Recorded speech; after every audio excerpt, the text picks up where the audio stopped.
जय जय रघुवीर समर्थ गणेश शारदा चैव सद्गुरु सज्जनस्तथा आराध्य दैवतं गुह्यं सर्वमे रघुनंदन कृपा कटाक्षाची या किरणे मोह समुद्राचे आटणे घडे जय त्या श्रीकृष्णे वंदू तया ते श्रीराम जयांचे करिता स्मरण होय सकल विद्यांचे अधिकरण ते वंदूया श्रीचरण श्री गुरूंचे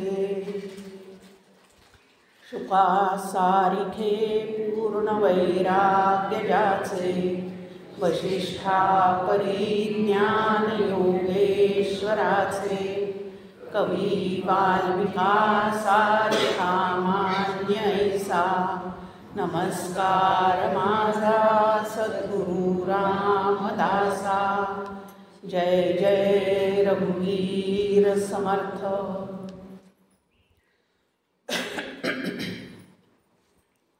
राजाधिराज प्रभू रामचंद्र, राष्ट्रगुरु समर्थ रामदास स्वामी, श्री श्रीधर स्वामी, श्रीयुत मारुतीबुवा रामदासी, आनंदयोगी परमपूज्य डॉक्टर काका, श्रद्धेय मंदाताई आणि सकल संतांना मनपूर्वक वंदन करून या ठिकाणी एक चिंतन मांडण्याचा प्रयत्न करणार आहे।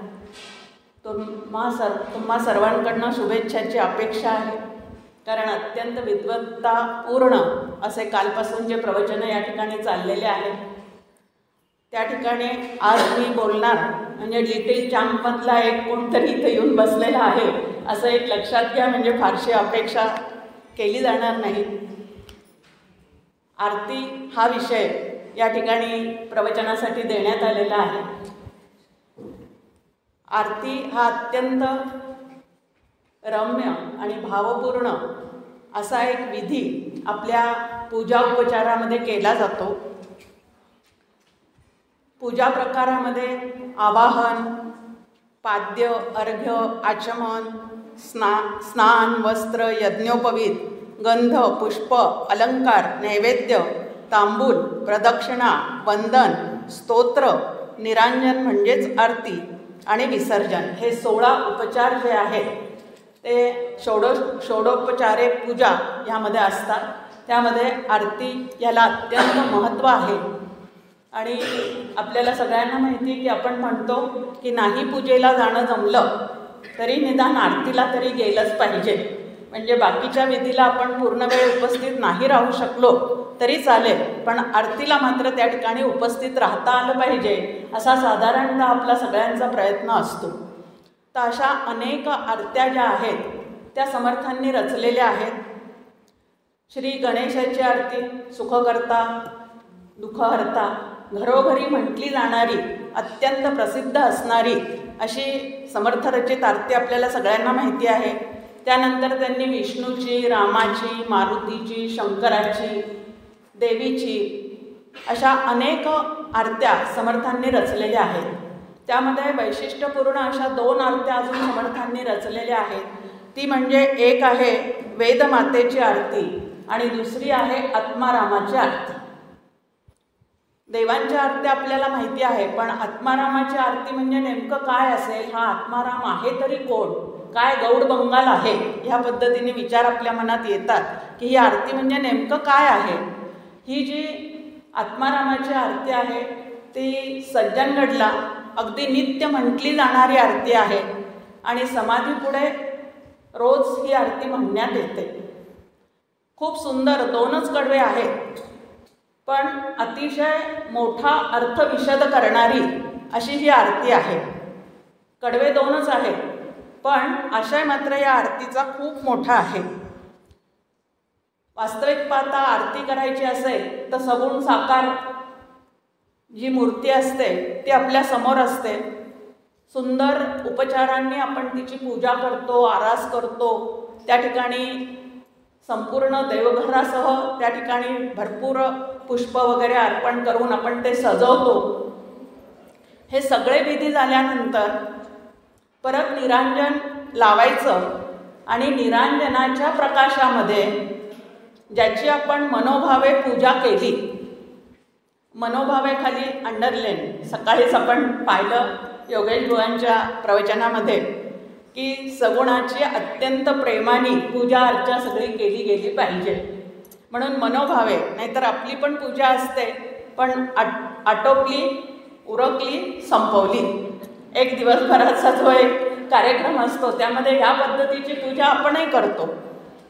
पण इथं आहे की मनोभावे पूजा करून निरांजनाच्या प्रकाशामध्ये ज्याची आपण पूजा केलेली आहे ती त्या देवतेला त्या निरांजनाच्या प्रकाशामध्ये मनापासून न्याहाळायचं, अंतःकरणामध्ये साठवायचं की जेणेकरून दिवसभर आपल्याला परत त्याच रूपाचं ध्यान जे आहे ते घडायला हवं. ह्या पद्धतीने आरती म्हणता म्हणता हृदयात त्याला साठवण्याची प्रक्रिया जी आहे ती ज्याला जमती त्याच्यासाठी ती आरती बरंच काही देऊन जाते.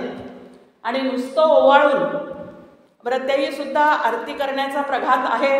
पण गणपतीची झाली की अजून दुसरी देवीची झाली पाहिजे, कुलदेवतेची झाली पाहिजे, अशा अनेक आरत्या म्हणता म्हणता एकाही आरतीचा अर्थ मात्र आम्हाला समजत नाही, पण आरत्या मात्र म्हटल्या जातात. ह्या पद्धतीने तुमच्या आमच्या घरामध्ये हा सगळा विधी चाललेला असतो.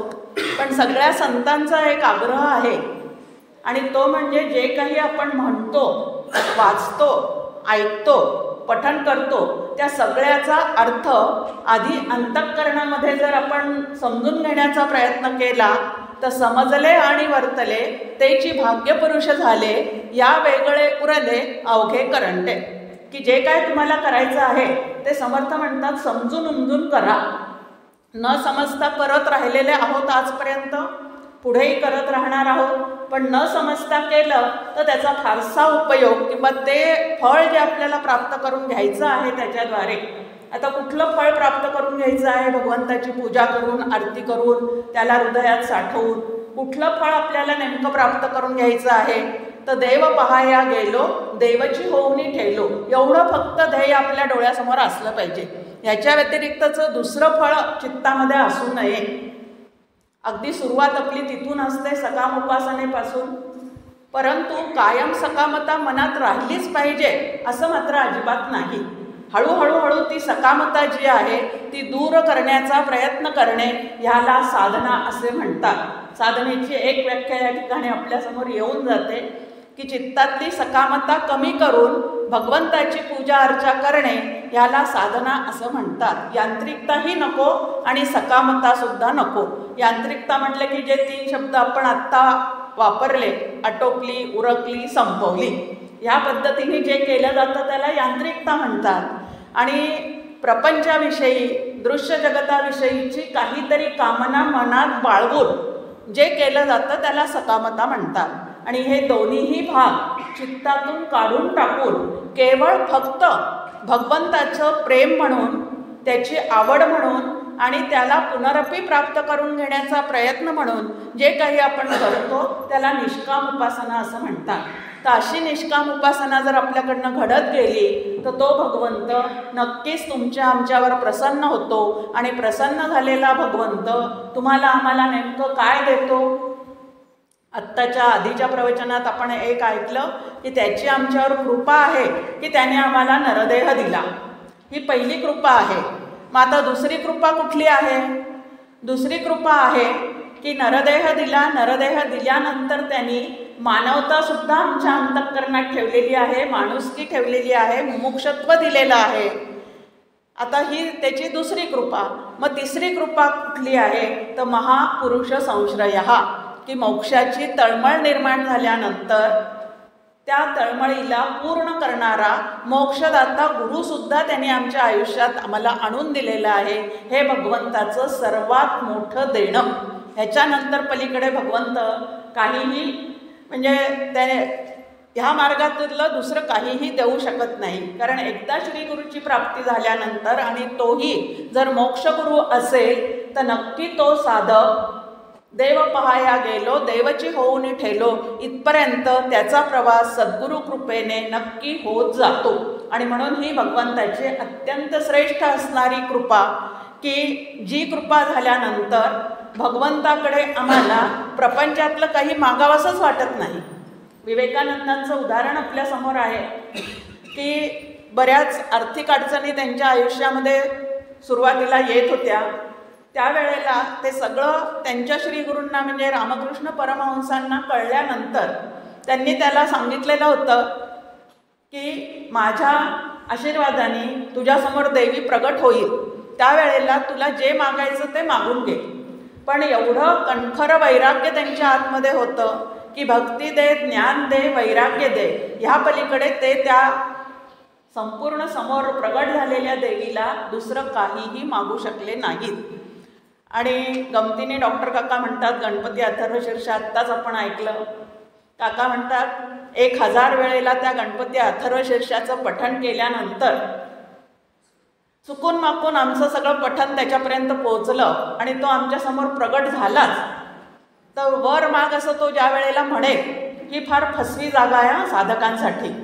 उत्तम साधक जे आहेत त्यांच्यासाठी भगवंत प्रत्यक्ष समोर सगुण साकार रूपामध्ये प्रगट होणे आणि आपल्याला वर माग म्हणणे ही अत्यंत फसवी जागा आहे. तिथं सुद्धा जो साधक अत्यंत विवेकाने प्रपंचातलं काहीही मागत नाही, त्याला भगवंत सर्व काही देऊन टाकतो.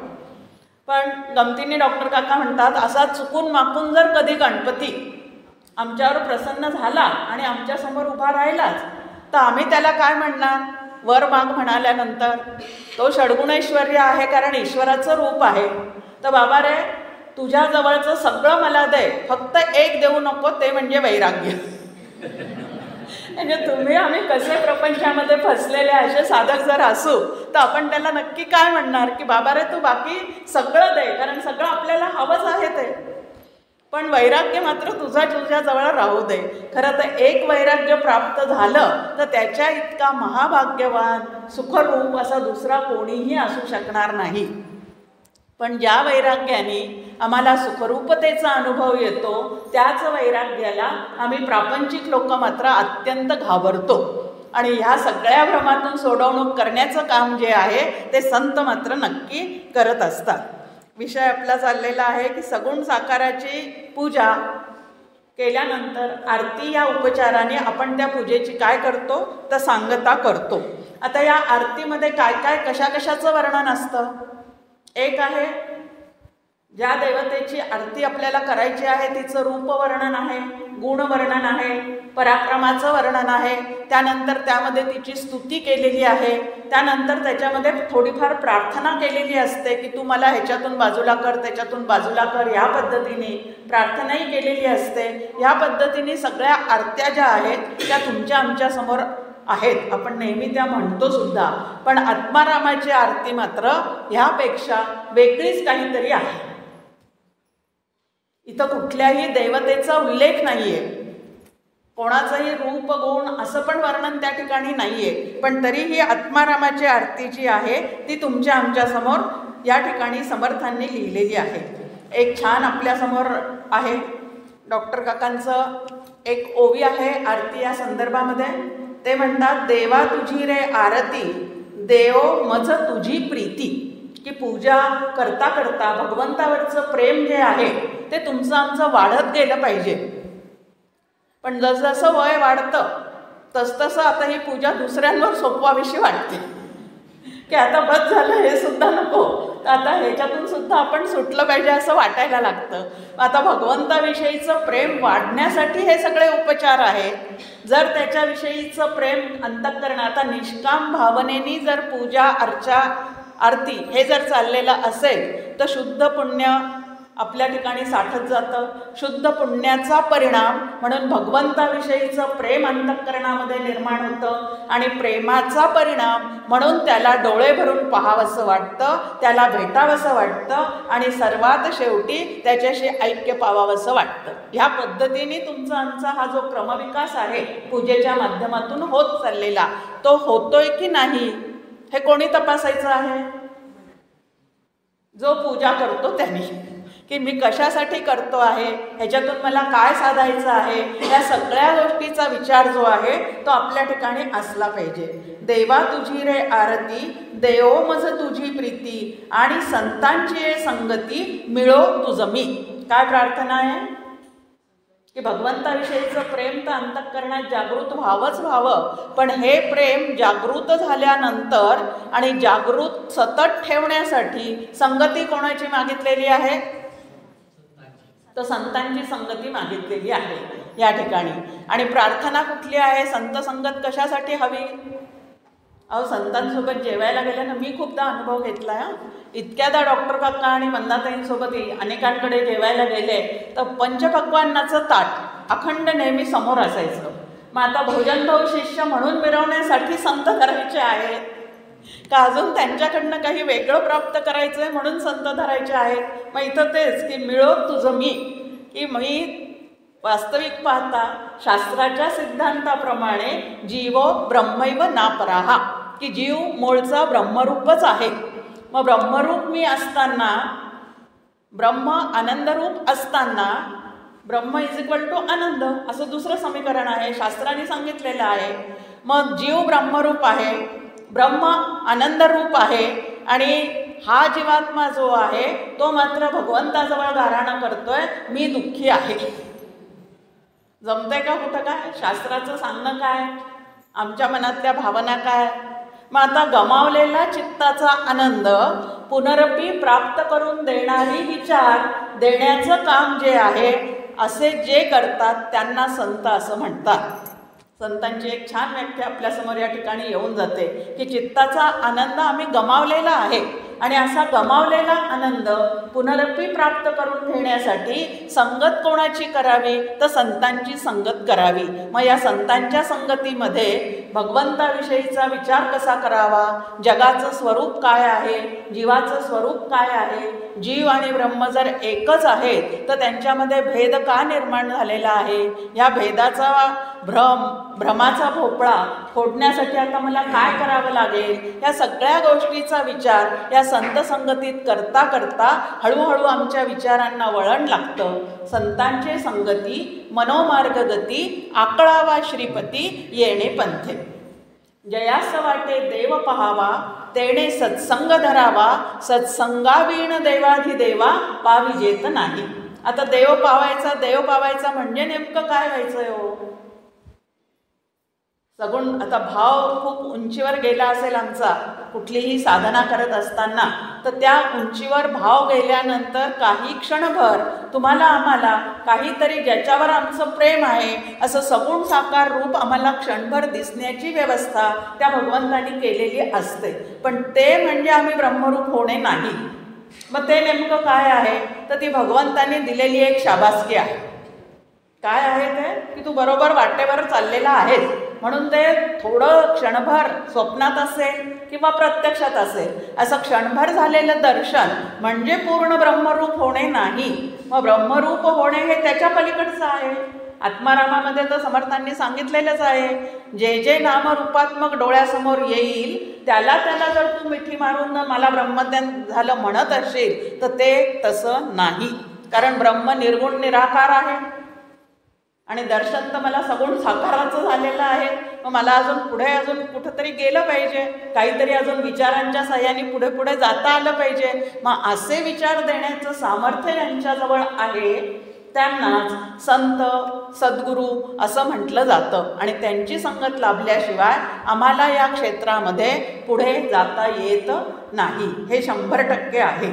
मग आता आरती म्हणता त्याचा अर्थ समजून जर आम्ही ती आरती म्हणण्याचा प्रयत्न केला तर अर्थ समजता जो चित्ताला एक आनंद होतो. आपण म्हणतो इतक्या दिवसाचं वाचतोय हो आम्ही, पण काही कळत नव्हतं, पण आज क्लिक झालं. आता क्लिक झालं म्हणजे तो या शब्दाचा अर्थ कळला की आनंद होतो की नाही. मग विद्यानंदे ब्रह्मानंद हा असं आम्हाला सांगून ठेवलेलं आहे शास्त्राने, की विद्या आपण कमावल्यानंतर शब्द काय, त्याचा अर्थ काय, त्याचा आशय काय, त्याचा माझ्याशी संबंध काय, आणि मी आता काय केलं पाहिजे, जे समजून घेतलेलं आहे त्याच्या बरोबरीने मी आता काय केलं पाहिजे हे सगळं समजून घेत घेत जर आमचे हे उपचार चाललेले असतील तर नक्की तुम्हाला आम्हाला एक आगळा वेगळा आनंद प्राप्त होतो. आणि असा आनंद सतत सतत मिळवण्याचा प्रयत्न करता करता जेव्हा त्या आनंदामध्ये आम्ही पूर्णतः स्थित होतो त्यावेळेला ती पूजा फळाला आलेली असते. मग आजपर्यंत आमच्या किती पूजा झालेल्या आहेत? आता तिथून सुरुवात आहे, ते केलेही पाहिजे, पण करता करता मला काय झालं पाहिजे ते मात्र या ठिकाणी लक्षात घ्यायचं आहे. की अर्थ लक्षात घेतल्यानंतर, डोळे आमचे त्या रूपावर स्थिरावल्यानंतर आणि मन आरतीच्या शब्दांशी एकरूप झाल्यानंतर त्या चित्तामध्ये अष्टसात्विक भावाचं जागरण होतं. आता हे जागरण आम्ही आमच्या घरचे पूजाविधी करत असताना, आरत्या करत असताना कधीतरी असा अनुभव आलेला आहे का हो? असं कोणी कोणाला म्हणायचं? परमार्थामध्ये ना दुसऱ्याने दुसऱ्याला तपासायचंच नसतं. इथं आपण आपल्याला तपासणे ह्याला साधना असं म्हणतात, ह्याला परमार्थ असं म्हणतात. जो दुसऱ्यांना तपासतो तिथं प्रपंच असतो आणि जो स्वतःला समजतो तिथं परमार्थ असतो.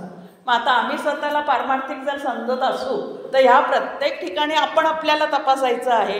मग आता अष्टसात्विक भावाचं जागरण कुठंतरी कधीतरी हे पूजा अर्चा करताना आम्हाला जर होत असेल तर आमचं चित्त आता भगवत स्वरूपाशी एकरूप होण्यासाठी हळूहळू तयार होत चाललेलं आहे, हे त्याचं प्रमाण आहे.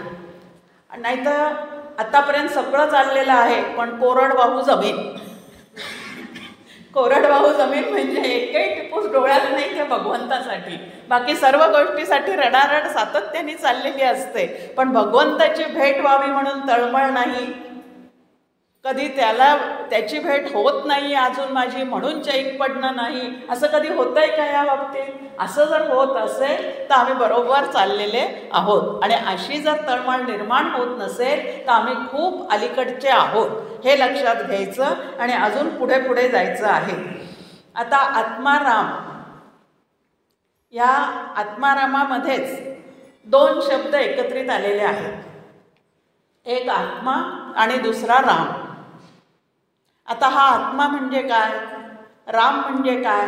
एक राम तर आम्हाला माहिती आहे, जो दाशरथी राम, तो आम्हाला सगळ्यांना माहिती आहे. मग आत्मा म्हणजे काय, राम म्हणजे काय? आता आत्मा म्हणजे ब्रह्म, ब्रह्म म्हणजे आत्मा. पण केव्हा कुठं शब्द वापरायचा आहे, तो कसा समजून घ्यायचा आहे? तर ब्रह्म म्हणजे अत्यंत व्यापक असणारं तत्व, जे सद्घन आहे, चिद्घन आहे, आनंदघन आहे, असं त्याचं काय आहे तर वर्णन आहे. सगळ्या संतांच्या मागे पहा आपण सच्चित आनंद घन योगीराज असं म्हणतो की नाही? मग आता सच्चित आनंद घन योगीराज असं का म्हणतो? तर त्या संतांनी या सच्चित आनंद घन असणाऱ्या परब्रह्माशी योग जुळवून स्वतःचा आणलेला आहे आणि त्याच्याशी ते एकरूप झालेले आहे. म्हणून मागे आपण त्यांच्या एवढं काही लावतो, पण असा जय जयकार करणारे हे लक्षात घेतात का हो? की अरे हे काय आहे सच्चित आनंद घन, असं त्यांना कशासाठी म्हणतात? त्यांना योगीराज कशासाठी म्हणतोय आपण? असा जय जयकार का करतोय त्यांचा आपण? मग आता हे ब्रह्म नावाचं जे तत्व आहे ते कसं आहे तर सद्घन, चिद्घन, आनंदघन असं त्याचं वर्णन शास्त्राने केलेलं आहे. सद्घन म्हणजे पदार्थ निरपेक्ष अस्तित्व, त्याला सत् असं म्हणतात. आता पदार्थ निरपेक्ष अस्तित्व म्हणजे आता इथं हा एक टेबल क्लॉथ घातलेला आहे, चादर घातलेली आहे ह्याच्यावर. आता ह्या चादरीचं अस्तित्व कशावर अवलंबून आहे? सूतावर अवलंबून आहे. सूत असतील तर चादर आहे, सूत नसतील तर चादर नाही. ह्या डायरीचं अस्तित्व कशावर अवलंबून आहे? हे सगळे पानं ह्याच्यात असतील तर तिथं ती वही म्हणून, डायरी म्हणून काहीतरी उपयोगाची आहे. पण एकही तिथं ते जर नसेल तर तिथं ती डायरी असू शकते का? असू शकत नाही. मग दृश्य जगतातल्या प्रत्येक गोष्टीचं अस्तित्व कशावर तरी आणि कोणावर तरी अवलंबून असतं. पण ब्रह्म नावाचं जे तत्व आहे ते कशावर आणि कोणावरही अवलंबून नाही, म्हणून त्याला पदार्थ निरपेक्ष सत असं म्हणतात. की तसा एकही पदार्थ तिथं नाही आहे, आडवे उभे धागे नाही आहेत, पुस्तकासारखे पानं नाही आहे, तुमच्या आमच्या शरीरात असणाऱ्या अवयवांसारखे अवयव त्या ठिकाणी नाही आहेत, रक्त नाही आहे, पेशी नाही आहे, कशावरच ते अवलंबून नाही आहे, प्राणावर सुद्धा नाही, अप्राण असं त्याचं वर्णन केलेलं आहे. तुमचं आमचं आयुष्य प्राणावर अवलंबून आहे, पण त्या ब्रह्म नावाच्या तत्वाचं असं प्राणावर सुद्धा काहीही अवलंबून नाही, असं ते पदार्थ निरपेक्ष अस्तित्व असं जे आहे त्याला सत असं म्हणतात. दुसरा शब्द त्याचा समजून घेताना चित असं म्हटलेलं आहे. चित म्हणजे ज्ञान. आता व्यवहारामध्ये ज्या वेळेला आपल्याला एखाद्या गोष्टीचं ज्ञान होतं त्यावेळेला ते कशावर तरी आणि कोणावर तरी अवलंबून असतं. रामायणाचा काळ किती आहे ते ओक सरांवर अवलंबून. त्याचा काळ किती आपण शोधायचा, काय केला, तो कसा त्यांनी त्याच्यावर खूप संशोधन केलं, प्रयोग केले, त्यानंतर ते सगळं आपल्यासमोर उभं करून दाखवण्याचं सामर्थ्य त्यांच्याजवळ आहे, त्यामुळे ते अवलंबून आहे. असं हे ज्ञान नाही, कोणावर तरी आणि कशावर तरी अवलंबून असणारं हे ज्ञान नाही. व्यवहारात ज्या वेळेला एखाद्या गोष्टीचं आपल्याला ज्ञान होतं तेव्हा ते कोणाकडून तरी झालेलं असतं, कशाचं तरी झालेलं असतं आणि केव्हा तरी झालेलं असतं. असे तिन्हीही ज्या ठिकाणी नाही, केव्हा, कुठे, कसे, कोणाकडून असा एकही प्रश्न जिथं निर्माण होत नाही, असं ते अखंड असणारं ज्ञान असं त्याचं वर्णन आहे. चित म्हणजे काय तर ज्ञातृ ज्ञेया विहीन नुसदेची जे ज्ञान. ज्ञानेश्वर माऊलींनी त्याचं उत्तर दिलेलं आहे की ज्ञातृ ज्ञेया विहीन, तिथं ज्ञाता ज्ञेय ज्ञान अशी त्रिपुटी नाही, असं जे ज्ञानघन आहे ते ब्रह्माचं दुसरं एक स्वरूप वर्णनासाठी वापरलेला त्या ठिकाणी शब्द आहे. आणि तिसरं आपल्या समोर आहे आनंद. आता व्यवहारामध्ये तुमचा आमचा जो आनंद आहे तो कशावर तरी आणि कोणावर तरी अवलंबून आहे. न सांगता आवडीची भाजी ताटात दिसली, आता सकाळी तसं वर्णन आलं, आवडीची भाजी करून घालतात का, म्हणून ते उदाहरण आता परत इथं घ्यायचं की आवडीची भाजी आपण न सांगता आपल्या ताटात पडली तर आपल्याला आनंद होतो. आवडती व्यक्ती, अनुकूल व्यक्ती घरी आली अचानक तर आपल्याला आनंद होतो. अजिबात मागे न लागता पाडव्याच्या ओवाळणीत काहीतरी खणखिण वाजलं की तुम्हाला आम्हाला आनंद होतो. म्हणजे व्यवहारातला आनंद जो आहे तो कशावर तरी आणि कोणावर तरी अवलंबून आहे. पण विषय निरपेक्ष सुखाला आनंद असं म्हणतात. असं आनंद या पदाचं वर्णन जे आहे ते शास्त्राने केलेलं आहे की तिथं बाहेरून आलेला असा एकही विषय नाही आणि विषय मिळाला तर आनंद रूप आहे आणि विषय नसतील तर आनंद नाही, असं ज्या ठिकाणी अजिबात नाही असं जे तत्व आहे त्याला आनंद असं म्हणतात. तर ब्रह्म नावाचं तत्व जे आहे ते सच्चित आनंद घन असं त्याला आपण म्हणतो. आणि असं जे अत्यंत व्यापक असणारं, सर्व ब्रह्मांडामध्ये व्यापलेलं असूनही दशांकुळे उरलेलं असं जे ब्रह्म नावाचं तत्व आहे ते ज्या वेळेला एका पिंडापुरतं, एका शरीरापुरतं जणू काही मर्यादित झाल्यासारखं वाटतं. शब्द काय वापरला? जणू काही मर्यादित झाल्यासारखं वाटतं. ते अमर्याद आहे पण तरी त्या पिंडापुरतं जणू काही मर्यादित झाल्यासारखं वाटतं. त्यावेळेला त्याच ब्रह्माला आत्मा असं म्हणतात. मग आता आत्मा आणि ब्रह्मामध्ये काही भेद आहे का, काही फरक आहे का? जितकं ब्रह्म सच्चित आनंद घन आहे तितकं तेच ब्रह्म आमच्या देहात व्यापून राहिल्यानंतर त्याला जरी आत्मा ही दुसरं नाव ठेवलं गेलेलं असलं तरी ते तितकंच कसं आहे तर सच्चित आनंद घन आहे. एवढी मोठी 5 किलोची गुळाची ढेप समोर आहे. आता त्यातला एक कणभर काढला, आता कणभर असणाऱ्या त्याच्यामध्ये जेवढी गोडी आहे ती या ढेपीतल्या गुळापेक्षा काही कमी आहे का हो? गोडी तर तितकीच आहे. दिसायला एक ढेप आहे आणि दुसरं एवढं हाताने काढलेला एवढासा त्याचा गुळाचा खडा आहे. पण दोन्ही ठिकाणी गोडी नावाचं तत्व जे आहे ते समत्वाने व्यापून आहे. तसंच आत्मा आणि ब्रह्म यांच्यामध्ये ते सच्चित आनंद घन तत्व समत्वाने व्यापलेलं आहे. फक्त उपाधीमुळे त्याला आत्मा हे नाव दिलेलं आहे. शरीर या उपाधीमुळे, जग या उपाधीमुळे त्याला वेगळं नाव किंवा संकल्पना अशी त्याचं तयार केलेली आहे. पण ते दोन्ही एकच आहे. एक उदाहरण नेहमी डॉक्टर काका त्याच्यासाठी सांगतात की प्रवचनकारासमोर नेहमी एक तांब्या पेला भरून ठेवलेला असतो. कशासाठी? बोलताना काही प्रतिबंध निर्माण झाला तर असावा म्हणून ठेवलेला असतो. आता या तांब्यामध्ये जे पाणी आहे ते जर प्रवचन करायला प्यायचं वेळ आली तर तो पेल्यात काढून घेतो.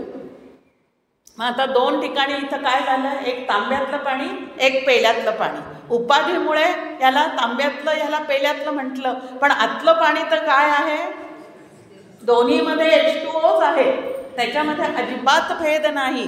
अगदी तसंच पिंड ब्रह्मांडामध्ये व्यापून असणारं हे जे तत्व आहे ते सर्वत्र सदा सम, कुठं कमी नाही कुठं जास्ती नाही, असं अखंड असणारं जे तत्व आहे त्यालाच काय म्हटलेलं आहे तर आत्मा असं म्हटलेलं आहे. जगत या उपाधीमध्ये आणि देह या उपाधीमध्ये ते व्यापून राहिलेलं आहे म्हणून त्याला आत्मा असं म्हटलेलं आहे.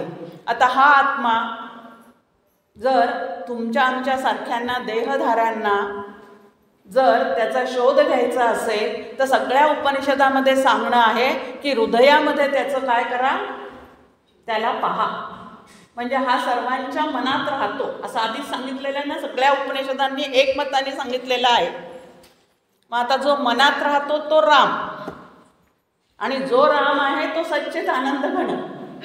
मग आता आत्मा या नावाने सगुण निराकार असणारं, निर्गुण निराकार असणारं जे तत्व आहे त्याचा उल्लेख केलेला आहे.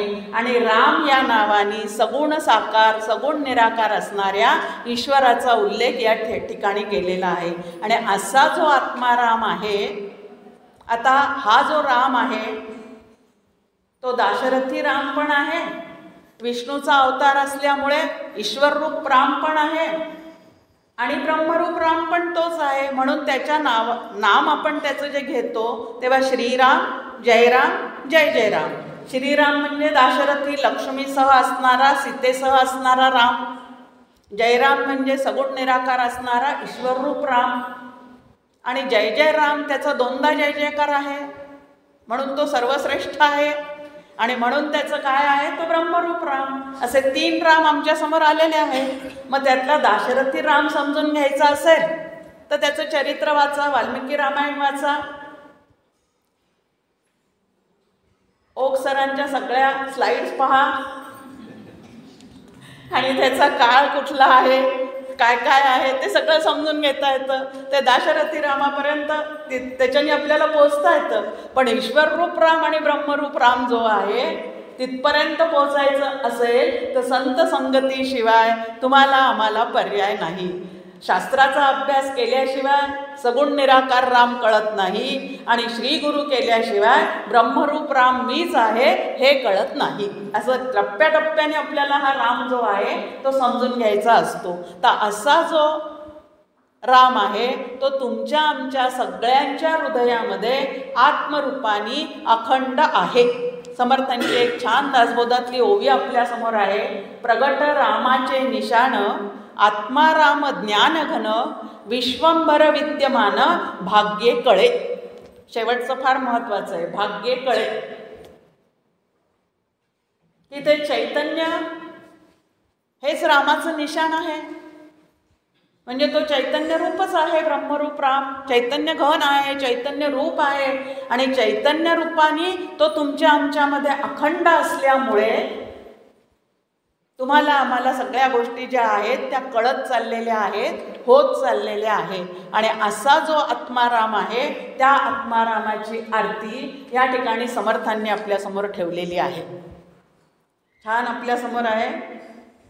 कुठल्याही देवतेचं वर्णन याच्यामध्ये नाही आहे, पण पिंड, ब्रह्मांड, सर्व तीर्थक्षेत्र ह्यामध्ये व्यापून असणारा हा आत्माराम हाच खरा देव आहे असा निर्णय आहे.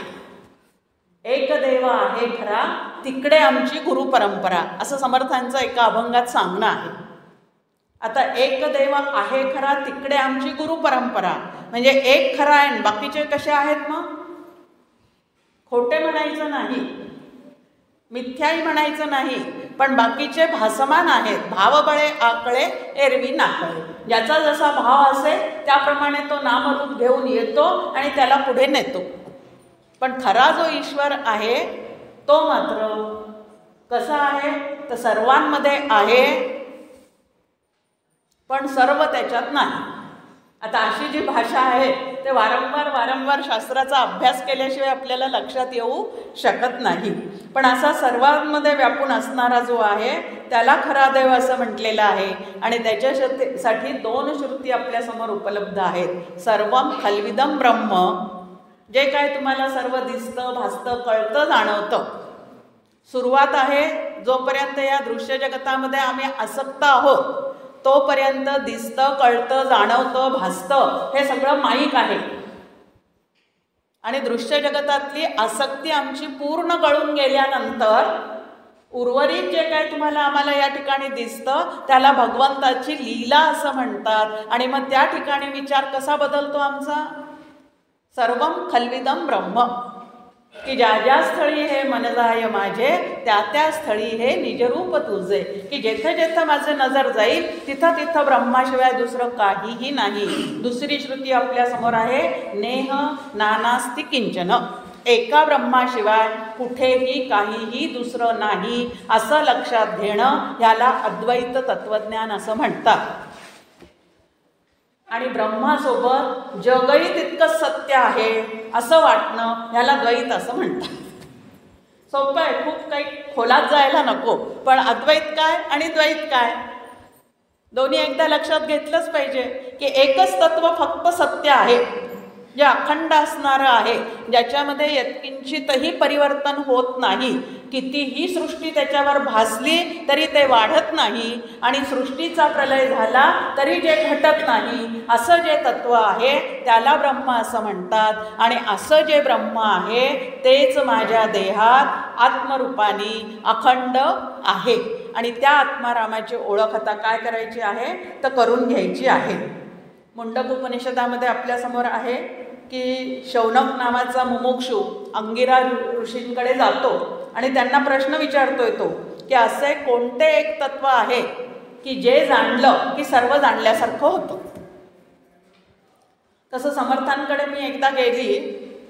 आता दरवर्षी शिबिराच्या निमित्ताने इथं यायची, डॉक्टर काकांचे शिबिरं असायचे तेव्हा 5-5, 6-6 दिवस असं राहणं इथं असल्यामुळे समर्थ समाधीजवळ बसण्यात पण खूप आनंद मिळायचा. तिथं आम्ही बसत होतो सगळेजण. त्यावेळेला समर्थांना मी प्रश्न विचारला की अशी कुठली आरती आहे की जी एक केली की सगळ्या देवदेवतांची झाल्यासारखी होते? आणि समर्थांनी उत्तर दिलं आत्मारामाची आरती, की एकाच देवाची आरती करा, सगळ्या देवतांची आरती केल्यासारखं त्यामध्ये होऊन जाईल. अशी जर कुठली आरती असेल तर ती आत्मारामाची आरती आहे. आणि ती पाहण्याचा इथं आपण आता काय करणार आहोत तर प्रयत्न करणार आहोत. आता ह्याच आत्मारामाला शास्त्रीय भाषेमध्ये कूटस्थ चैतन्य असं म्हणतात. आणि जीवाची व्याख्या शास्त्रांनी करून दिलेली आहे की कूटस्थ चैतन्य अधिक बुद्धीत पडलेलं आत्म्याचं प्रतिबिंब म्हणजे जीव, म्हणजे 3 गोष्टींनी युक्त होऊन तो जीवात्मा तयार झालेला आहे. मोबाईलचं उदाहरण आपल्यासमोर असतं. मोबाईलचा एक हँडसेट आहे, त्यामध्ये एक सिम कार्ड आहे आणि एक चार्जिंग. या 3 गोष्टी असल्याशिवाय मोबाईल उपयोगात येतो का हो? हँडसेट आहे, चार्जिंग केलेलं आहे पण सिम कार्ड नाही, उपयोग आहे का त्याचा? नाही. हँडसेट आहे, सिम कार्ड घातलेलं आहे पण चार्ज नाही, तरी त्याचा उपयोग नाही. 3ही गोष्टी आहेत पण रेंज नाही. तिन्ही गोष्टी एकत्र आहेत पण रेंज नाही, तरी त्याचा उपयोग नाही. मग हे सगळं ज्या वेळेला एकत्रित येतं त्यावेळेला त्याचा उपयोग होतो. तसं जीवात्म्याचे हे 3 घटक ज्या वेळेला एकत्र असतात की बुद्धी आहे, बुद्धीत पडलेला तो आत्म्याचा ज्ञानप्रकाश आहे. आता तिथं प्रतिबिंब शब्दाचा अर्थ आपण आरशात पाहतो तसं प्रतिबिंब नाही. मग इथं प्रतिबिंब शब्दाचा अर्थ काय आहे, तर दिवा जो आहे तो वाऱ्याने विझू नये म्हणून त्याच्यावर आपण कंदिलाची काच ठेवतो. त्यावेळेला त्या दिव्याच्या ज्योतीचा प्रकाश त्या कंदिलामध्ये ज्या वेळेला पूर्ण फाकून राहतो त्यावेळेला त्याला त्याचं प्रतिबिंब असं म्हणतात. तसं या ज्ञानघन असणाऱ्या आत्म्याचं चैतन्य ज्ञान या बुद्धीमध्ये पूर्णपणे प्रकाशित असतं. त्यावेळेलाच ती बुद्धी ॲक्टिवेट होते. ते चैतन्यच आतमध्ये नसेल तर लगेच काय म्हणतो आपण, उचला आता. चैतन्याची अभिव्यक्ती संपली की त्या ठिकाणी लगेच उचलबांगडीला सुरुवात होते.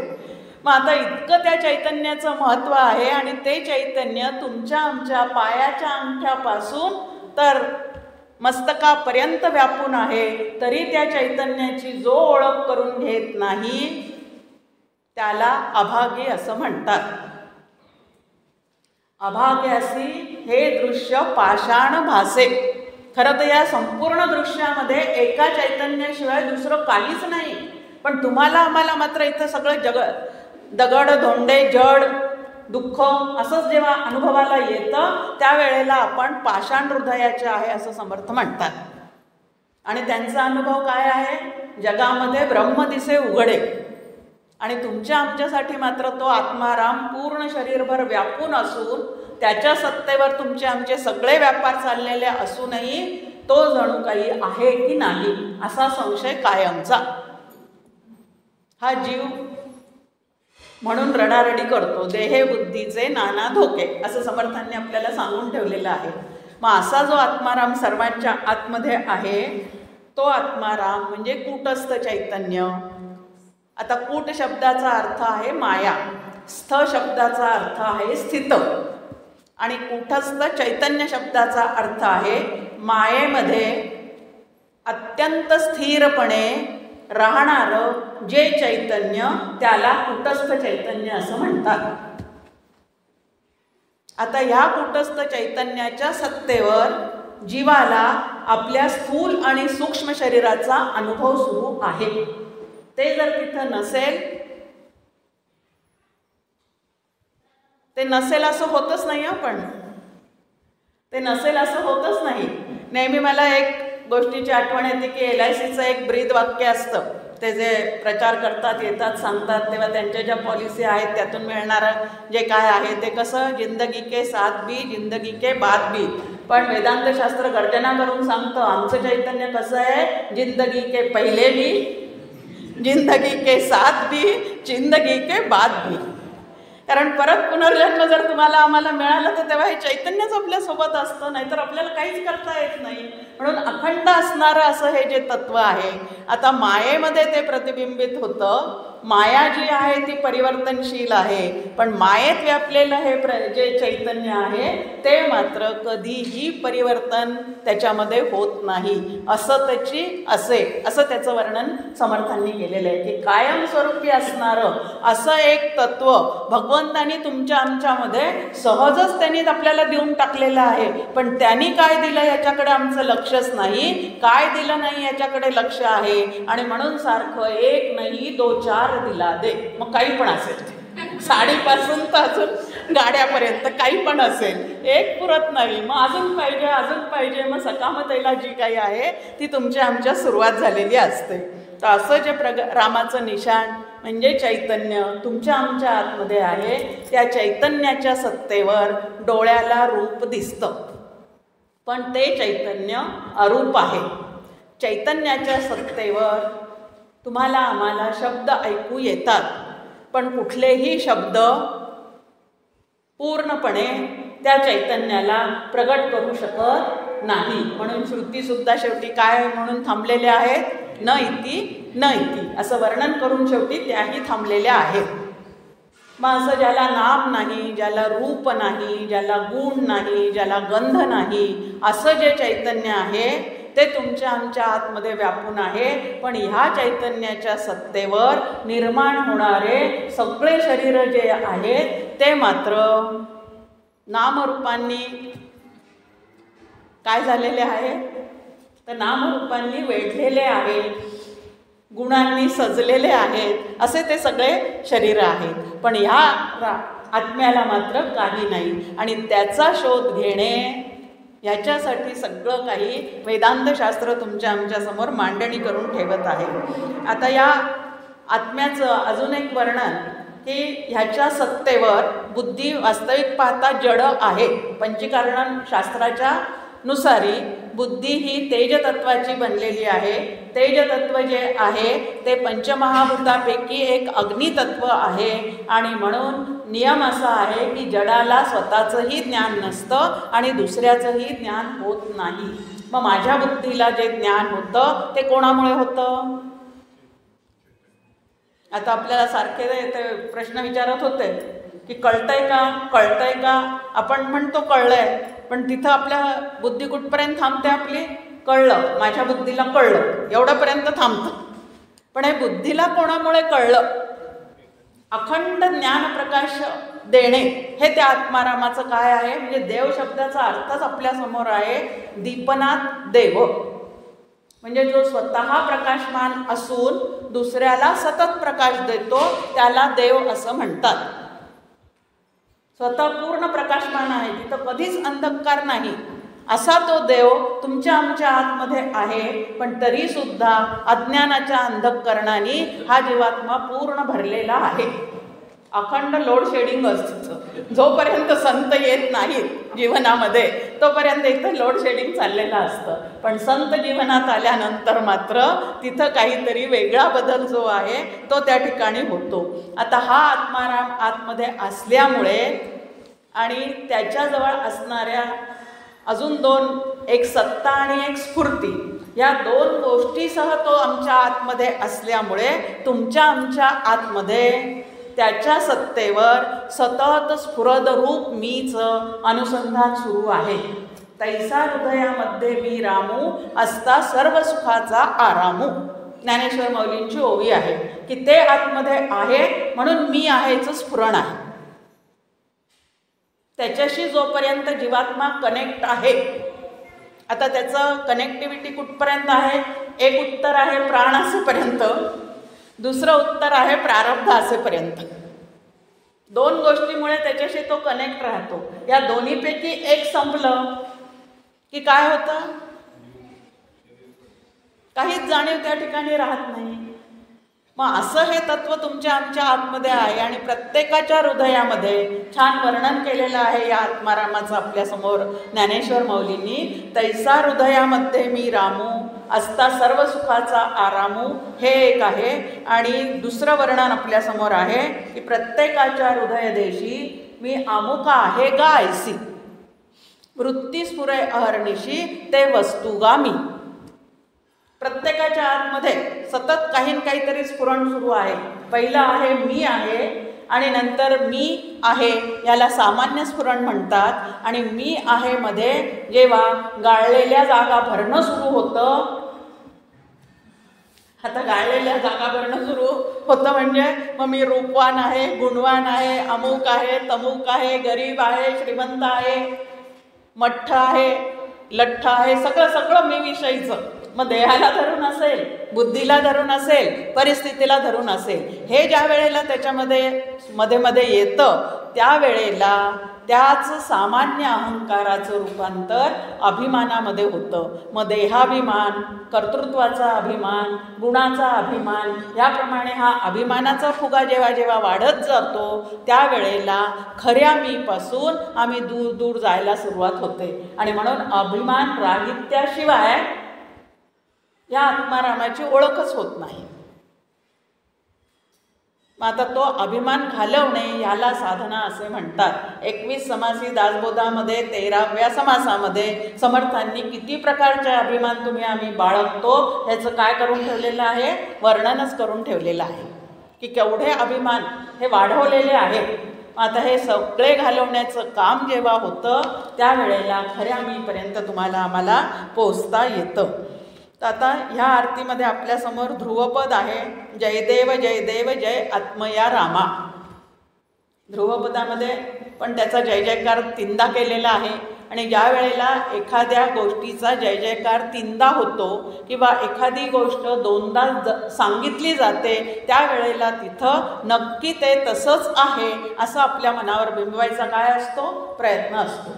एखाद्याला आपण काय म्हणतो, घरी ये असं सांगतो मैत्री वगैरे झाल्यानंतर परत निघताना नक्की ये बरं का, म्हणजे एकदा ये सांगितलं नंतर नक्की ये सांगितलं, म्हणजे असं 2दा सांगतो त्यावेळेला तिथं काय असतो, तो आग्रह असतो की त्यांनी माझ्या घरी आलंच पाहिजे. तसं संत ज्या वेळेला एखाद्या गोष्टीची द्विरुक्ती करतात किंवा 3दा तो शब्द वापरतात त्यावेळेला त्यांना आपल्याला सांगायचं असतं की हे तत्व अत्यंत श्रेष्ठ आहे, सर्वांमध्ये श्रेष्ठ असणारं असं हे तत्व आहे. आणि निगमागम शोधिता न कळे गुणसीमा. निगम आणि आगम असे 2 शब्द सातत्याने आपल्यासमोर येतात. वेद आणि शास्त्र असा त्याचा अर्थ साधारण आहे की निगम म्हणजे वेद, आगम म्हणजे शास्त्र.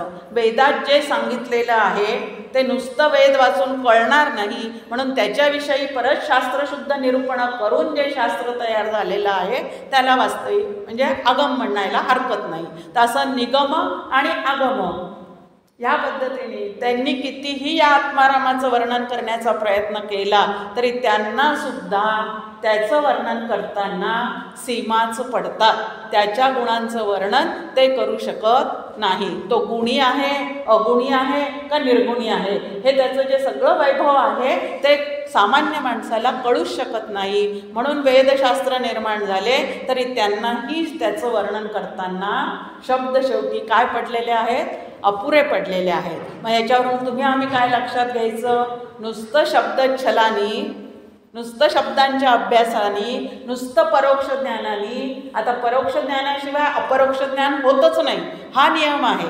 पण परोक्ष ज्ञान करून घेता घेता अपरोक्ष ज्ञान करून घ्यायचं आहे हे जर आमच्या विस्मरणात गेलं तर परोक्ष ज्ञान करता करता एक फांदी आमची शिल्लक ठेवली जाते. त्याला काय म्हणतात, परोक्ष ज्ञानाचा अभिमान जिथं चढतो, शब्दज्ञानाचा अभिमान जिथं चढतो तिथं ब्रह्मराक्षसाची एक फांदी शिल्लक असते. आता आम्हाला हा सगळा अभ्यास करून ब्रह्मरूप व्हायचं आहे का ब्रह्मराक्षस व्हायचं आहे. आता विवेक आहे आपलं आलं, यांचं मधलं प्रवचन ओकांचं जे होतं ते विवेक सगळ्या ठिकाणी वापरावा लागतो.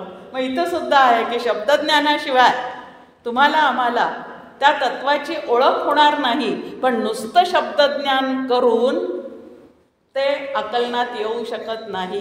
मग आपल्यासमोर तुकाराम महाराजांचा अभंगच आहे, मन वाचा तीत तुझे हे स्वरूप म्हणोनी माप भक्ती केली. एवढी भक्ती कशासाठी करावी लागते आम्हाला, तर भक्ती करता करता अंतःकरण शुद्ध होत जातं. शुद्ध झालेल्या अंतःकरणाला शुद्ध आत्मज्ञान करून घेण्याची ओढ लागते आणि ज्याला ही ओढ लागते त्याच्यासाठी पुढची व्यवस्था मग भगवंत संत त्याच्या आयुष्यात आणून देणे, सद्गुरू त्याला प्राप्त होणे, ही सगळी व्यवस्था भगवंत करतो. या व्यवस्थेचा उपयोग सुद्धा विवेकाने करता आला पाहिजे. नाहीतर अभिमान इकडचे कमी असतात आमचे, म्हणून इकडं आल्यानंतर माझ्या गुरूंचं सांगणं माझ्या इतकं कोणीच लक्षात ठेवत नाही. काय झालं आता, क्षेत्रात बदललेलं आहे पण इकडं काय झालं, माझ्यासारखी सेवा त्यांची कोणीच करत नाही. सगळं परत तिकडं सुद्धा मीपणा हा असा आमचा वाढतच जातो.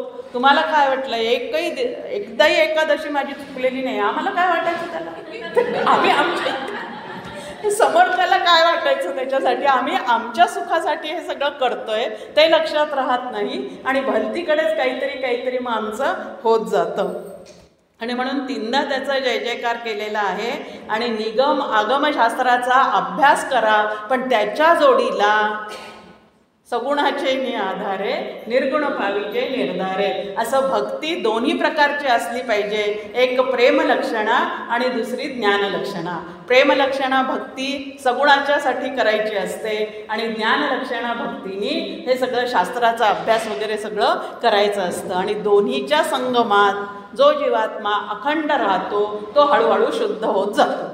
छान एक दृष्टांत मला खूप आवडला ओक सरांचा, की आळूच्या वड्या केल्यावर धुवायच्या नसतात, आळू आधी धुवायचा असतो. तसं अंतःकरण आधी धुवायचं असतं. त्याच्यासाठी पूजा विधीपासून सगळी सुरुवात आहे. नाम घ्या, पूजा करा, ध्यान करा, आधी स्वतःला स्वच्छ करा आणि स्वतःला स्वच्छ केल्यानंतर त्या स्वच्छ अंतःकरणामध्ये ते ब्रह्मतत्व स्वतःहूनच प्रगट अखंड आहेच आहे. मग त्याच्याकडे पाहण्याची आमची दृष्टीच बदलून जाते. जिथं गुरुकृपा दृष्टी जी आहे ती उपयोगाला येते, असं आपण या ठिकाणी लक्षात घ्यायचं.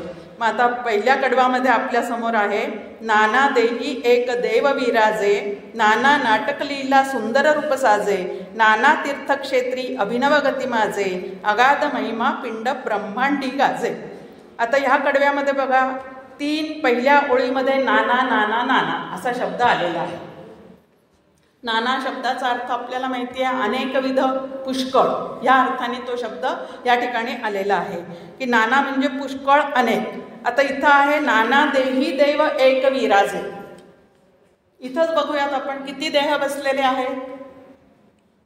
साधारणतः 100 असं म्हटलंय त्यांनी की एवढी उपस्थिती साधारणतः आहे. 100 देहाच्या माध्यमातून इथं तो आत्माराम पूर्णपणे प्रत्येक देहामध्ये व्यापून उरलेला आहे. म्हणजे इथं बसलेल्या आहेत तेवढ्यांमध्येच नाही येतो, याच्या बाहेर सुद्धा तो तितकाच तेवढाच कसा आहे तर व्यापून आहे. मग हा आत्माराम रूपी देव आतला जो आहे, देह नाना आहे पण आतला आत्माराम रूपी देव जो आहे तो मात्र एकच आहे.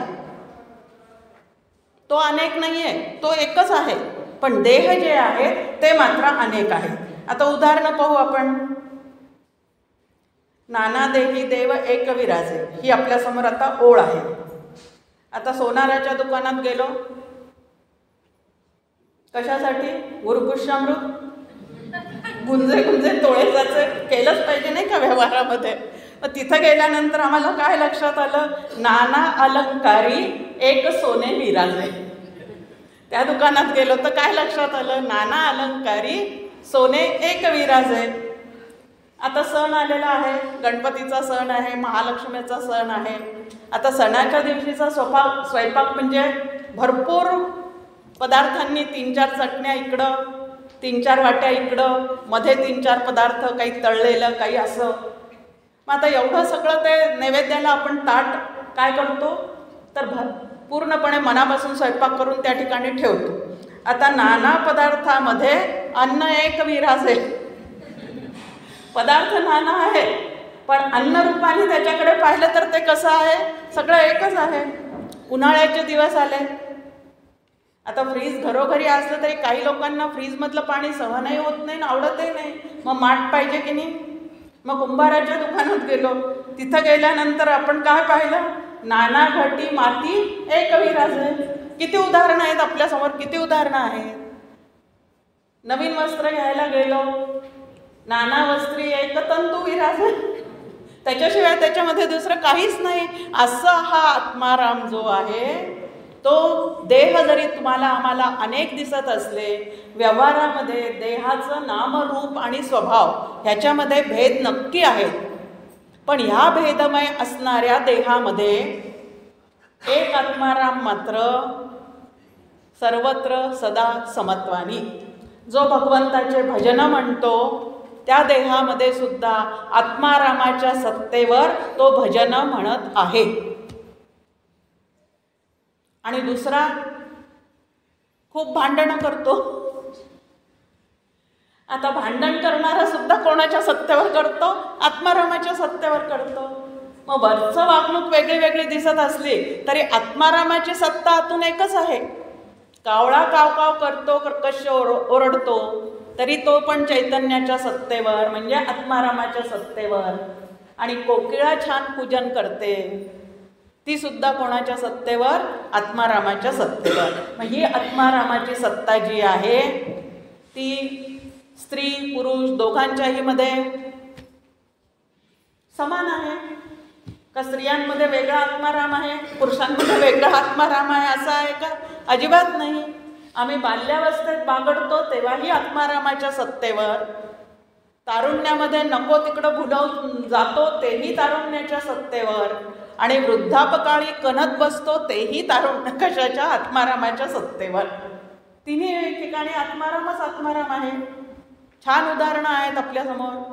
सकाळी अगदी कोवळं ऊन देतो तेव्हाही तो सूर्यच आहे, दुपारी अतिशय तापतो तेव्हाही तो सूर्यच आहे, आणि संध्याकाळी परत थंडगार वारं किंवा थंडावा देतो तो सुद्धा सूर्यच आहे. तो परतल्यानंतर आम्हाला काय होतं?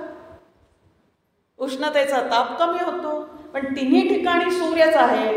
तसं बाल्यावस्थेमध्ये, तारुणावस्थेमध्ये आणि वृद्धापकाळी सुद्धा हा आत्माराम आमच्या अखंड सोबत आहे. पण जो अखंड सोबत राहतो त्याला आम्ही धरून ठेवत नाही, आणि जे सारखे सोडून जातात त्यांना धरण्याच्या प्रयत्नामध्ये रडारडी संपत नाही. अशी जी फजिती आहे ती तुमची आमची चाललेली आहे. कबीरांचं पण एक छान आपल्यासमोर वचन आहे हा राम समजून सांगताना. एक राम दशरथ का बेटा, एक राम घट घट में बैठा. दुसरा जो आहे तो सगळ्यांच्या मध्ये म्हणजे नाना देही देव एक विराजे, हेच त्यांनी सांगितलेलं आहे. एक राम का जगत पसारा, एक राम हे सबसे न्यारा. आणि हा सबसे न्यारा जो आहे तो म्हणजे हा आत्माराम. आणि तो कुठं आहे? तर आपल्या हृदयात आहे. तो नसता तर मला काहीच करता आलं नसतं. म्हणून तो कुठं आहे? तो हृदयात आहे. आणि म्हणून ज्या ज्या स्थळी हे मन जाय माझे, त्या त्या स्थळी हे निजरूप तुझे. डॉक्टर काका म्हणतात एक साधक त्यांना म्हणत होता की ब्राह्ममुहूर्तावर उठून साधना करावी असं सांगितलं जातं, म्हणून मी रोज सकाळी उठून ध्यान किंवा नाम ब्राह्ममुहूर्तावर करण्याचा प्रयत्न करतो. पण बाकीचे सगळे गाढ झोपलेले असले तरी हे पक्षी जे आहेत ना ते मात्र ब्राह्ममुहूर्तावर रोजच उठतात. त्यांना काही अलाराम वगैरे लावावा लागत नाही. ते बरोबर नेमून दिल्याप्रमाणे सकाळी उठतात. मग सकाळी कावळ्याचा फार कर्कश आवाज येतो, कारण आमच्या शेजारीच एक झाड आहे आणि त्याच्यावर ते बसलेले असतात. मग काही ध्यान लागत नाही. मग काका म्हणतात ध्यानाचे अनेक प्रकार आहेत, वैचारिक एक ध्यान आहे. आणि जर हा आत्माराम आपण समजून घेतलेला असेल तर त्याचं ओरडणं कानावर येत असताना सुद्धा हा कावळा कोणाच्या सत्तेवर ओरडतो? आत्मारामाच्या सत्तेवर ओरडतो. असं म्हटलं तर आत्मारामाचं चिंतन होतं की नाही?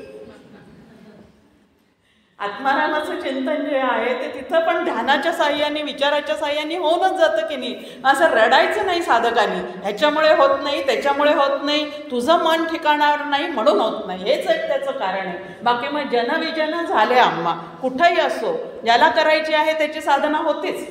एक अनुभव सांगते. एकदा मी जालन्याहून यायला निघालेली होती अकोल्याला, म्हणजे माहेरून सासरी. खूप बसला गर्दी होती. कुठंच मी बसमध्ये चढले तर बसायला कुठंच जागा दिसली नाही मला. मग तो कंडक्टर म्हटला की ताई मी आता तिकीट फाडून येईपर्यंत माझी जागा रिकामी आहे, तोपर्यंत तुम्ही तिथं बसा. मग तिथं बसले. मग थोड्या वेळाने त्या सीट शेजारची अजून कोण बसला होता त्याचं गाव आला, तो उतरून गेला. मग तो कंडक्टर त्या ठिकाणी येऊन बसला. आणि येऊन बसला की लगेच त्याने हरिपाठाचं पुस्तक काढलं आणि म्हणायला सुरुवात केली. मला इतकं आश्चर्य वाटलं. म्हटलं कसं काय तुम्ही आता हे सगळं आत्ता तिकीटं वगैरे फाडून आलात काय? ताई आम्हाला वेळच नसतो ना दुसरा. मग जो हा वेळ मिळतो तिकीटं फाडून झाल्यानंतर दुसरं गाव येईपर्यंत, तोपर्यंत हरिपाठाचे अभंग म्हणून येतात. याला साधना म्हणतात. काहीही तक्रार नाही.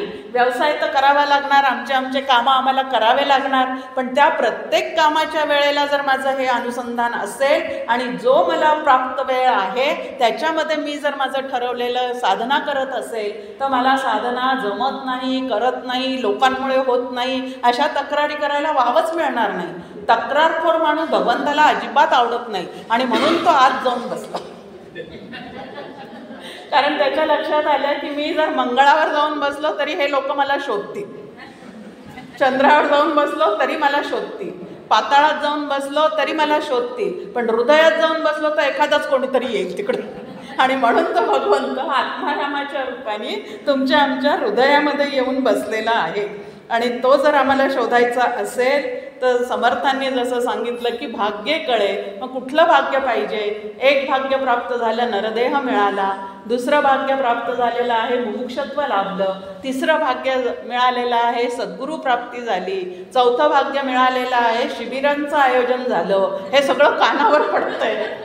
मग आता एवढं भाग्य हे झाल्यानंतर मग आमच्यासमोर परत काय आहे की आता शुद्ध तत्व आकलन करायचं असेल तर शुद्धाला शुद्धाची ओढ लागते. म्हणून भक्तीच्या साह्याने, नामस्मरणाच्या साह्याने सत्वगुण जो आहे तो जास्तीत जास्त वर ठेवणे. आणि सत्वगुण जर वर असेल तर आम्हाला खऱ्या परमात्म्याचं दर्शन नक्की होऊ शकतं.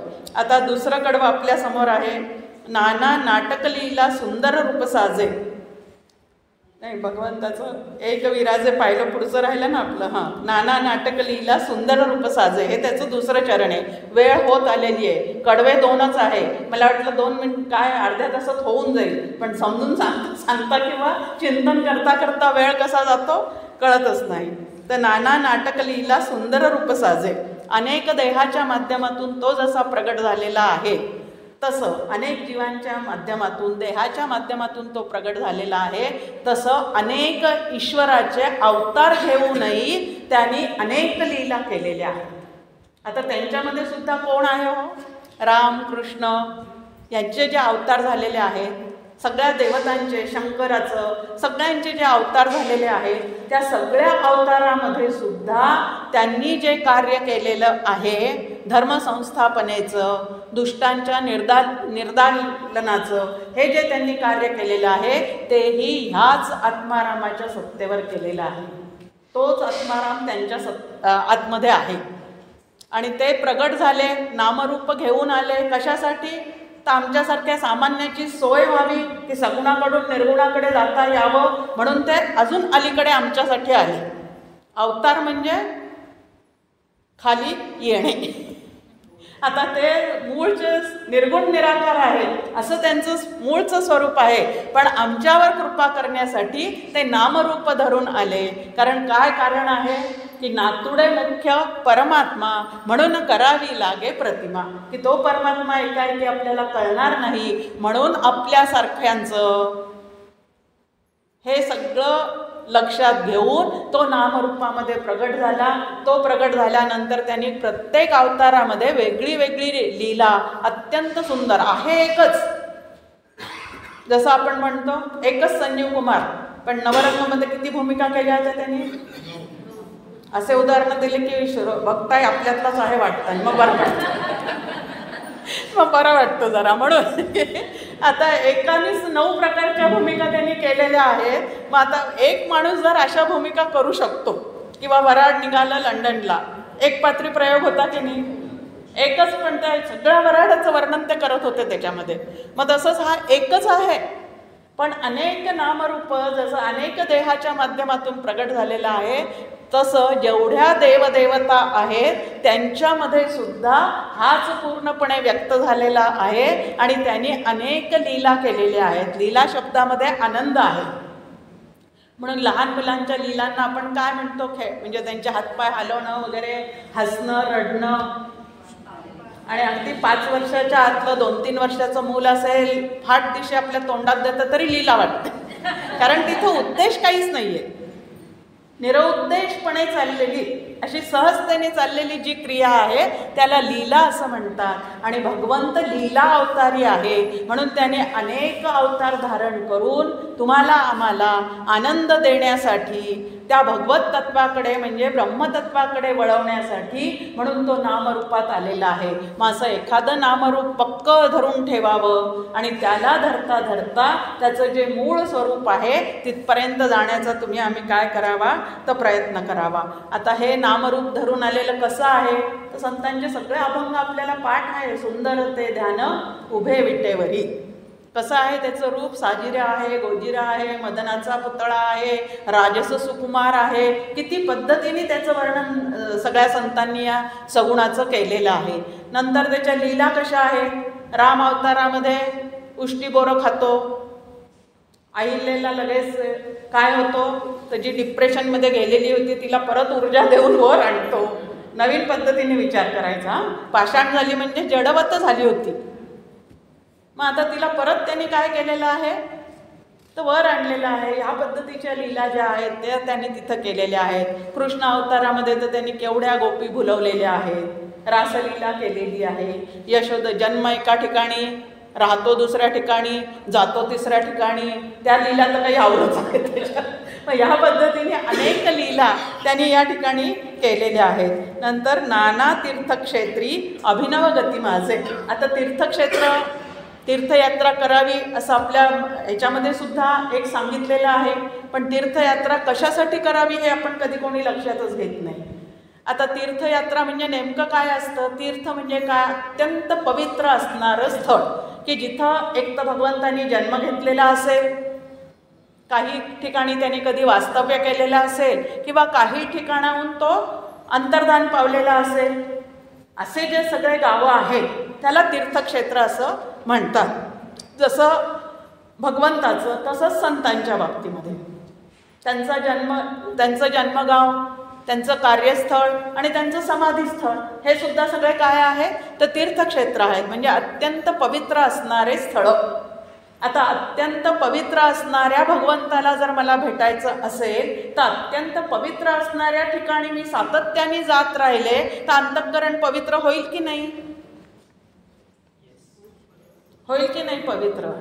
दुसरीकडे गेले तर तिथं रजोगुण वाढेल, इकडं आलं तर सत्वगुण वाढेल. बरं, तीर्थयात्रा किंवा तीर्थक्षेत्री आम्ही का जावं? तर जिथं जिथं तीर्थक्षेत्र असतं तिथं तिथं साधू संतांची वस्ती असते. आणि जिथं जिथं साधू संत असतात त्यांच्या ठिकाणी काय चाललेलं असतं? तर कृष्ण विष्णू हरी गोविंद या नामाचे निखिल प्रबंध, माझी आत्मचर्चा विशद उदंड गाती, असं त्या ठिकाणी सारखं चाललेलं असतं. आणि म्हणून आम्ही तीर्थयात्रेला गेल्यानंतर अशा सभेमध्ये जाऊन बसावं, तिथं काय त्यांच्या आपापसात चर्चा चाललेल्या आहेत त्या आम्ही ऐकाव्यात. आमच्या मनातले सगळे प्रश्न त्यांना विचारावेत परमार्थाविषयीचे, आणि स्वच्छ अंतःकरण संकल्पना सगळ्या स्वच्छ करून मग हा परमार्थाचा प्रवास करावा. पण आम्ही तीर्थयात्रा कशा करतो? प्रवास कंपनींसोबत करतो. शिट्टी फुंकली त्यांनी की आम्ही धावपळ आमची सुरू होते. मग त्या ठिकाणी साधू आहेत की नाही पाहत नाही, चर्चा या आध्यात्मिक चाललेल्या आहेत की नाही त्याही पाहत नाही. फक्त पैसा जातो, शरीराचं जे धावपळ होते ते होते, आणि आम्ही मात्र येतो ते तसेच नर्मदेतले गोटे परत येतो. या पलीकडे काही होत नाही. तर तीर्थयात्रा कशासाठी तेही या ठिकाणी आपण लक्षात घ्यायचं. भारतामध्ये अनेक तीर्थक्षेत्र आहेत. 4 धाम यात्रा करावी, अष्टविनायक पाहून यावे, 12 ज्योतिर्लिंग पहावेत, याप्रमाणे कितीतरी शक्तिपीठ किती आहे. त्यानंतर आद्य शंकराचार्यांचे 4 मठ आहेत. समर्थांनी स्थापन केलेले 1100 मठ आहेत. काय नाही या भारतामध्ये. परमपूज्य डॉक्टर काका अमेरिकेला गेले होते. पहिल्यांदा ते ज्या वेळेला तिकडून जाऊन आले त्यावेळेला काही साधकांनी त्यांना आल्यावर प्रश्न विचारला की काका तुम्हाला अमेरिका कशी वाटली? काकांनी एका वाक्यात उत्तर दिलं, भव्य आहे पण दिव्य नाही.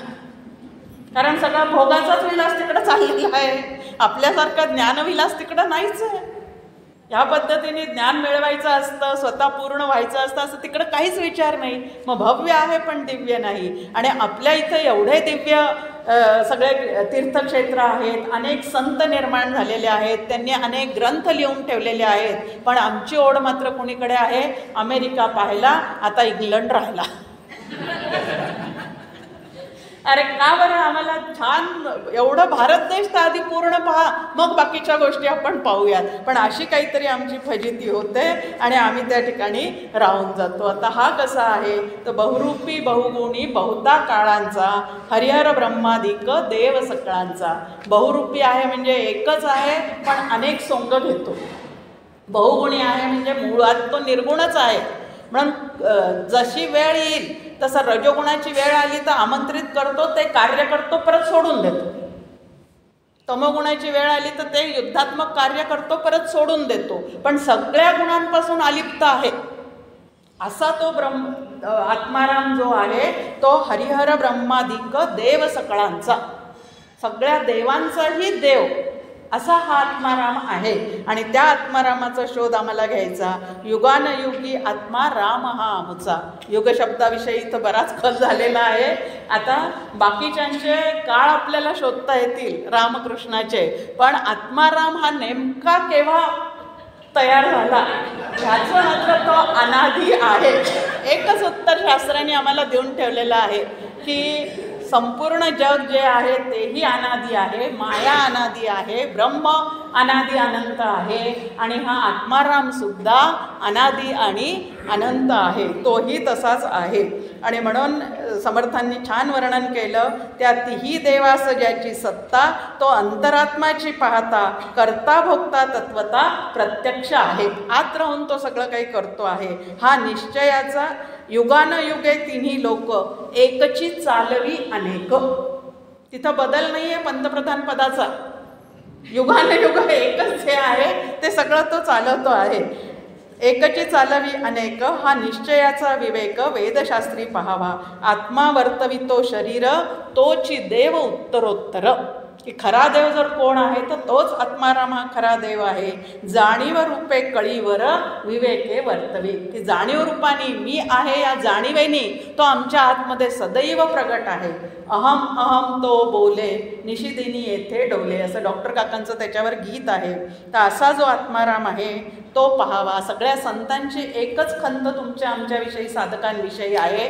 तुकाराम महाराजही आपल्याला म्हणतात, समर्थसुद्धा आपल्याला म्हणतात की तिन्ही देव जेथून निर्माण झाले तया देव राणासी कोणी न बोले. की त्याचा शोध कोणी घेत नाही. ब्रह्मा विष्णू महेशपर्यंत आपण सगळे जातो, पण ब्रह्मा विष्णू महेशलाही कोण चालवणारा आहे तो हा आत्माराम आहे. तुकाराम महाराजही आपल्याला म्हणतात, राम राम राम अवघेची म्हणती कोणी न जाणती आत्माराम. राम दशरथाचा पुत्र तो कालचा युगानयुगाचा आत्माराम. राम जरी असे आपणासी जाणता शरण का जाता वसिष्ठासी.